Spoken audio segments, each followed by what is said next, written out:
A good father lived on a sunny farm with his 2 sons. He loved them deeply and taught them about the land and animals. The younger son, full of energy, looked beyond the farm, dreaming of adventure. One afternoon, he approached his father with a request.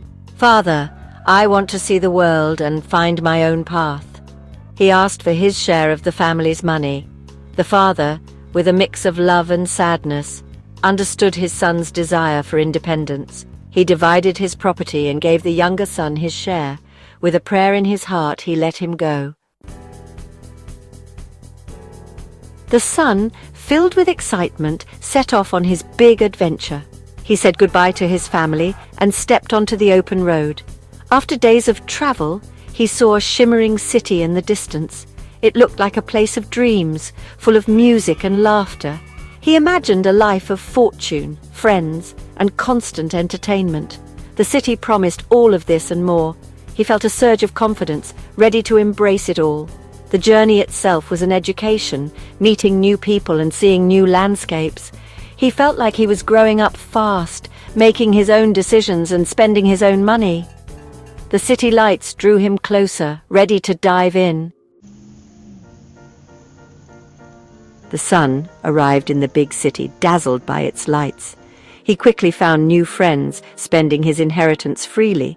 He bought expensive clothes, attended grand parties, and lived for the moment. He thought this was true happiness, feeling popular and important.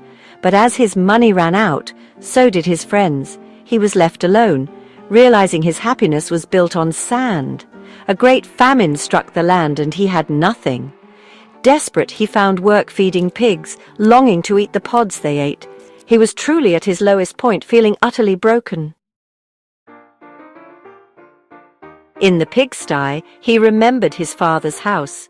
Even the servants there had more than enough food. He saw his mistake clearly and made a hard decision.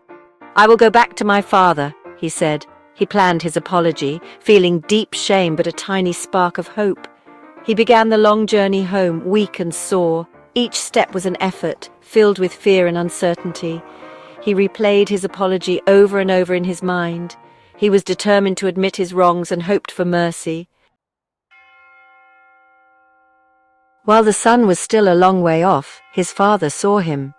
The father had been watching the road every day, his heart aching for his lost boy. He recognized his son and ran to meet him. He threw his arms around him, hugging him tightly with tears of joy.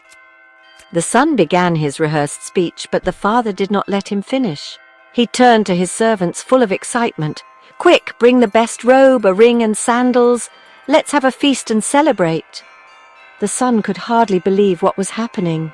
The father declared, "For this son of mine was dead and is alive again. He was lost and is found." Music filled the air, and the home was filled with joy once more. It was a beautiful picture of forgiveness and redemption, showing that a father's love can heal all wounds.